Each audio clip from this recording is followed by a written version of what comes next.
C'est quoi la Fondation Brel?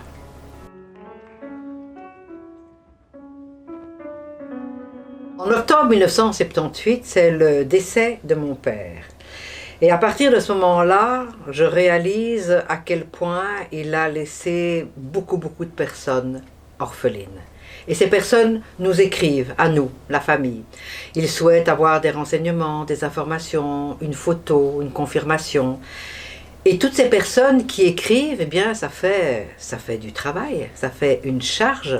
Et j'ai décidé à un moment d'être responsable de cette tâche et de répondre à toutes ces personnes. Et c'est comme ça que la Fondation Brel est née. Donc, il y avait ce lien avec le public. J'avais envie d'être en contact avec le public de mon père et de tenter de répondre à leurs interrogations. Et puis, il y a un autre aspect, qui est l'aspect archive.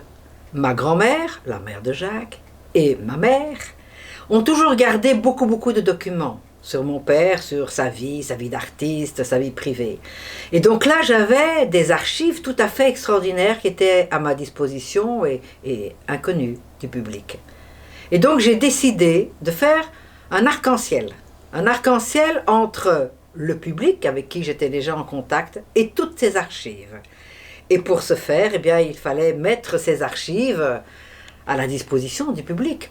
Et comme je n'avais pas du tout envie de mettre des documents dans des vitrines, comme dans les musées bien organisés, j'ai décidé d'imaginer des activités. Ces activités sont celles que nous avons à la Fondation et donc nous proposons au public une promenade dans Bruxelles avec des interviews de Jacques, une exposition avec des tablettes interactives qui ont plein de documents sur Jacques également, et puis il y a le Ciné Brel qui nous permet de montrer, de projeter des films, de projeter le concert à l'Olympia, de projeter des films que nous réalisons.